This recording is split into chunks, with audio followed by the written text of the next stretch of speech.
Hey Leanies! Welcome to today's lesson. So, we are going to be doing, as the title suggests, a lesson on human evolution. So, because this chapter is relatively long and very important for your exam, it actually is the biggest section of your exam. There's going to be multiple videos, so this is part one, but yeah, stay tuned. Let's enjoy this. Also, another thing about this topic, it's quite a controversial topic, and based on what you believe, you may have different opinions. I respect those, and this chapter is not asking you or making you change your beliefs. It's just explaining the science behind human evolution. Whether you choose to believe it or not, whether you choose to dismiss it, that's not important. But for your exam, it is important. So make sure you know this chapter very well, regardless of what people have said or what you've heard. So yeah, I just wanted to put that disclaimer out there. It does have a bad rep, but no, man, just focus on the positive side. Focus on the fact that you need to ace it so you can have that distinction for life sciences. Let's get started. Okay, so here I just added this diagram of a phylogenetic tree, or a phylogenetic diagram, and it essentially shows the evolutionary relationship of these species within kingdom Animalia. So the yellow path essentially shows the lineage of orangutans, gorillas, chimps, and humans. So as a grade 12 student, it is quite essential for you to firstly know how to interpret and define a phylogenetic tree. So without wasting any more time, let's first get onto the definitions. So these are some of the definitions that you need to know. I've just chosen those that I feel are important. There are a lot more definitions, but for this particular lesson, let's just focus on these ones. Because you can read and you could pause and take a screenshot. I will not be reading through all of them, but guys, it's essential to know the difference between hominids and homonins.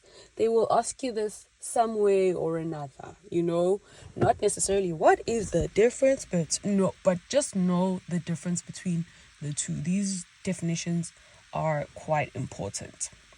Know what primates are, know what a phylogenetic diagram is, as I've mentioned before, and Homo sapiens. I'm going to move past that because I feel the definitions are quite self-explanatory. So yeah, let's move on.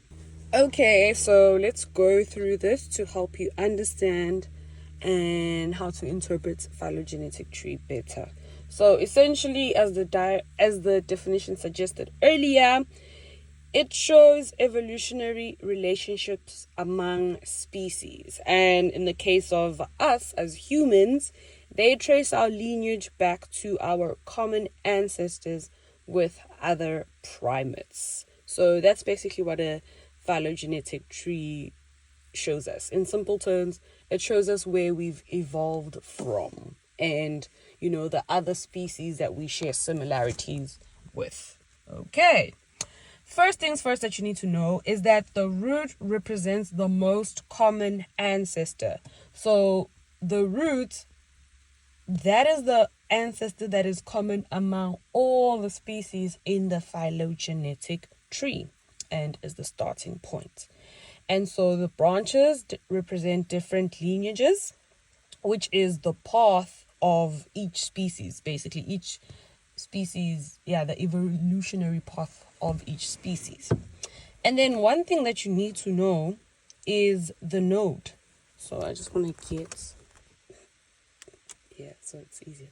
The node right here, which represents common ancestors between these two species, or between, it shows the split. And so based on that, you know that these two species have a common ancestor, which is this one. So, yeah, I'm going to circle that again. But you need to know that because that's going to help you interpret it. So, this species, we'll call it species C, is not as closely related as species A and B are to each other, because species A and B have a common ancestor here at the node. Yes, they all share the same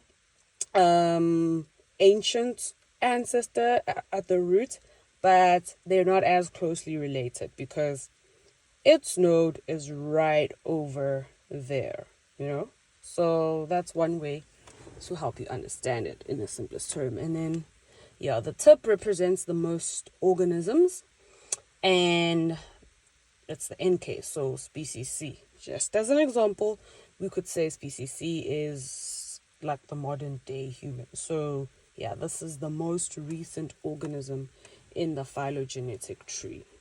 Okay, so here's a more relevant diagram for human evolution. And this basically shows the different species. And one thing I'd like you to note is, just based off this phylogenetic tree, you could see that chimpanzees and bonobos are more closely related to humans in comparison to old world monkeys, for example, because chimpanzees and humans share a common ancestor at this point, at this node. So based on that, they are closer related than old world monkeys, because the evolutionary split happened way earlier than it did for chimpanzees. So the closer the branch, the closer the relationship. However, the branch length, which is this, does not always indicate time, So it might suggest a longer period of time, but it's not always the case, in case they ask you like a trick question like that. So, Let's go on to exercise 1 to test our knowledge and see how a typical exam question would look like. Define a phylogenetic tree.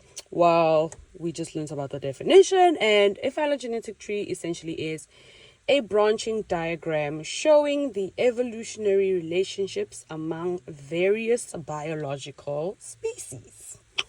Okay, question 2, or B. Which organism is considered to be the common ancestors of all species shown above? We have just done that. So, the most common one would be this one over here. This one right over here, which is Australopithecus afarensis. You see, this is easy marks. This is something you didn't have to study for. This is something you didn't have to put in your brain. So by merely knowing how to interpret your diagram, you have yourself a good 2 marks in the bag. Next question. Which organism has the biggest cranial capacity? Another thing you didn't have to study for. You just need to interpret it from this phylogenetic tree. And based on this graph that you can see here, the higher up species is, the bigger the size of the average, like the cranial size rather. In this case, it is us, humans, Homo sapiens. Okay. Name 2 species that lived between 1.5 and 2 million years ago. So 2.5 and 2 million. So 2 million years ago. Just do that. And okay, the 1.5 line is already drawn. But if you would use a ruler, it would look better. And based on that, we can see that Australopithecus afarensis, Australopithecus africanus, and Homo habilis lived between these periods. But they said only mention 2, so you can mention any 2. easy stuff, guys. You don't have to study for this. All of the answers are on the phylogenetic tree. Next question. Distinguish hominids from hominids. I said it. So firstly, hominids are a biological group that includes the modern day humans, our ancestors, chimpanzees, bonobos, gorillas. Those are hominids. However, hominins are a subgroup of the hominids, and that only includes the modern day humans and our early human ancestors. So, hominins are part of hominids. They are a subgroup, but hominids are like a larger group. So, yeah, I just wanted to pause on that. Know the difference. Hominids, big group. Hominins, subgroup. That includes humans and our early ancestors. Okay, so let's get into the similarities between humans and apes. And so I made this really crappy, sentence. But as a student, such used to help me remember things. So large eagles fly and laugh really boldly under oak trees. Use it or don't use it, but here's a suggestion of how you could, find your way around these similarities. But yeah, the first similarity is that they have a large brain. So in comparison to other animals and considering their size, humans and apes have a large brain. Another similarity they share, eyes being in front. And then freely rotating arms, long upper arms, and rotation around elbow joints. So all of these three characteristics or these similarities help them use their hands and their arms for swinging around trees and grabbing onto the branches, for using their hands to eat or, to move about.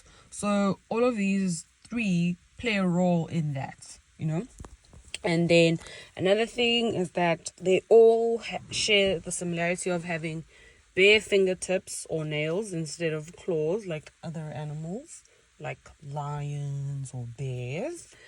And another very important one, opposable thumb.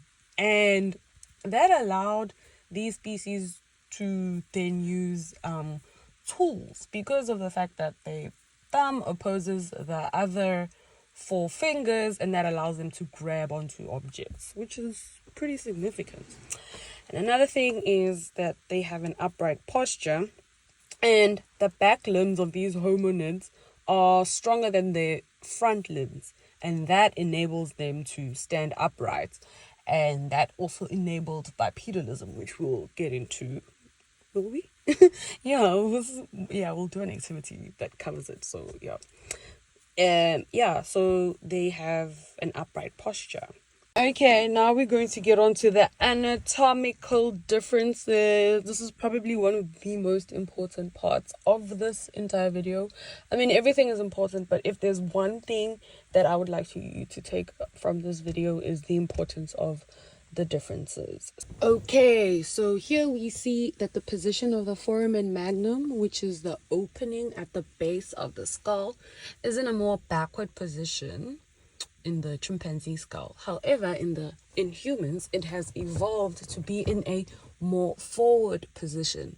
This is so that the skull can rest directly above the upper limbs, or the upper limb can rest directly below the skull to facilitate an upright posture and bipedalism. And then let's get on to the next difference, and that is basically the curvature of the spine.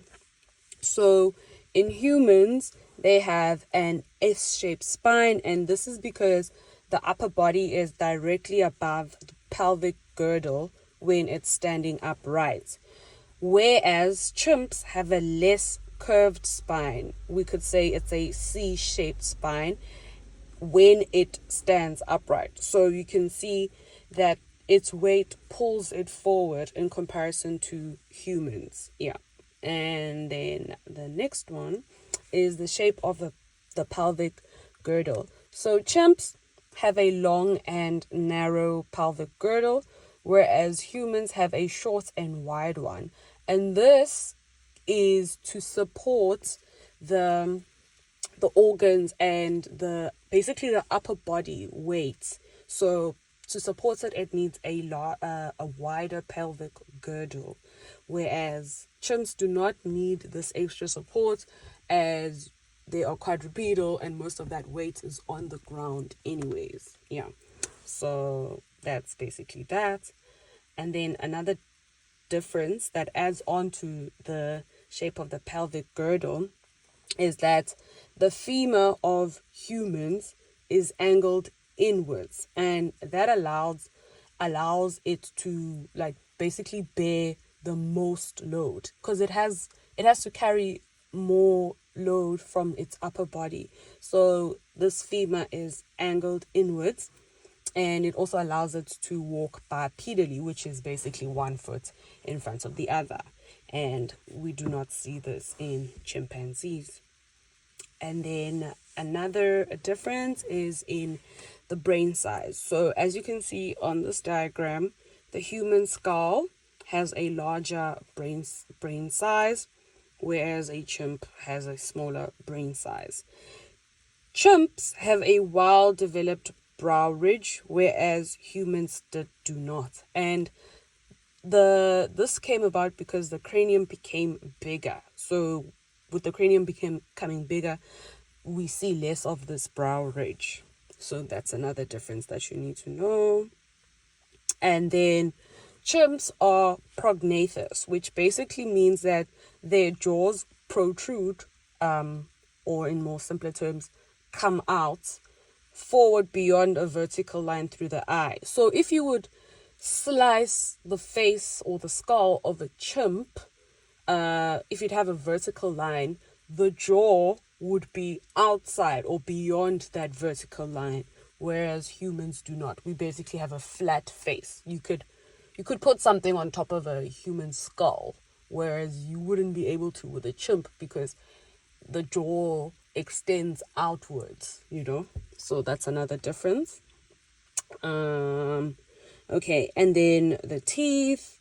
So because humans evolved to eat more softer foods because of cooking, we can see that they have flatter canines, whereas chimpanzees, because they still need that sharpness, they have sharper canines and they have a larger jaw size, and the palate shape is more rectangular, whereas the palate shape of humans is more rounded. And then another thing is the cranial ridge.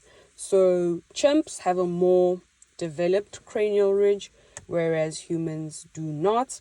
And the role of a cranial ridge is for the attachment of the muscles that are involved with chewing. So similar to teeth, humans don't chew as much because we now eat softer foods, whereas chimpanzees eat harder foods or more like tough food. So they need a well-developed cranial ridge for these muscles to attach. So that is another difference. And then let us do this activity, and we call it for this video. First question says, name the parts the arrow is pointing to in skull A and B. That is the foramen magnum, which is the opening at the base of the skull. Discuss 3 similarities between the 2 species. 1, opposable thumb. Dun, dun, dun, dun. 2, large brain size. Dun, dun, dun, dun. 3, eyes in front. Dun, dun, dun, dun. I mean, there's a whole list that you can choose from. Freely rotating arms. Yeah, there's a lot. But for the sake of this activity, we've just mentioned those. Question 3. Which species, A or B, is likely to be quadruped? So, Essentially, here they want to see if you know the differences between the two species. See why you need to know those differences? Okay.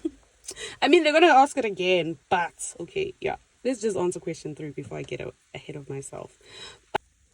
So, we can say that B is most likely to be quadruped, and that is because of the position of the foramen magnum. So, in B, the foramen magnum is more in a backwards position, whereas in A, it's more in a forward position. So, a more backward position of the foramen magnum indicates quadrupedalism. I think that's the word. I struggle with pronouncing that word. But yes, however, a more forward position indicates bipedalism. So, yeah, our answer is B.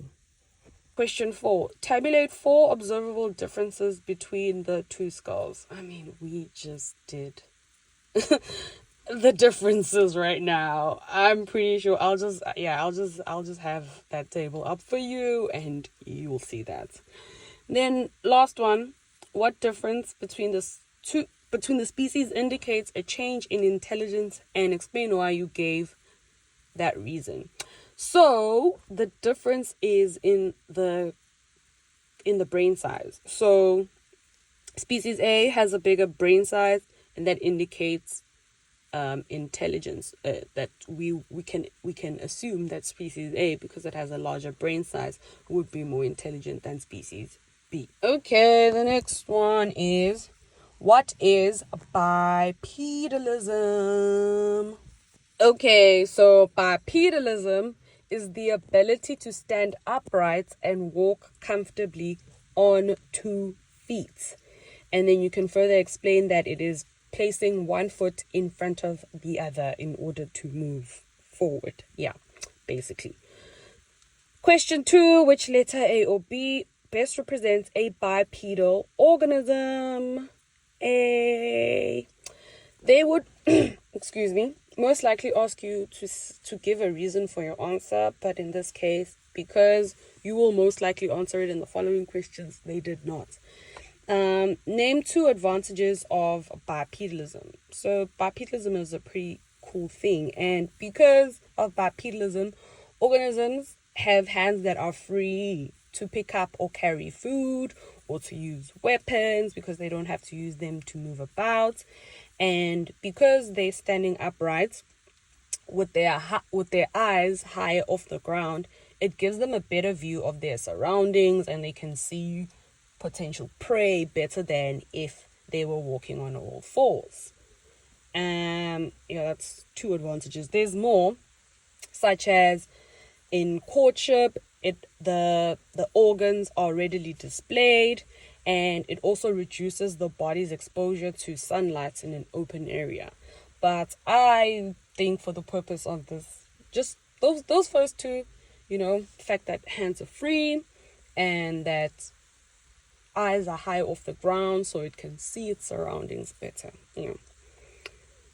The next question, explain how the shape of the pelvis contributes to bipedalism. So this is essentially an extension of question 2. If you answered question 2 wrong, then you will struggle to answer this one as well.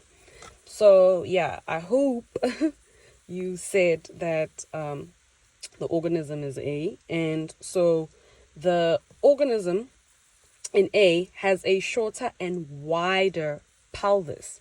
And remember, we said this supports the upper body weight and the organs, and because it has an upright posture, so that contributes to bipedalism. Okay, the next question says, which other characteristic shown above contributes to bipedalism? And that is the direction or the angle of the femur. So in A, the femur is at an inward angle. That's the angle is inward, and that also plays a role in supporting the load of the upper body. And just like that, it's a wrap. Thank you so much for watching, guys. Thank you. Next part to follow.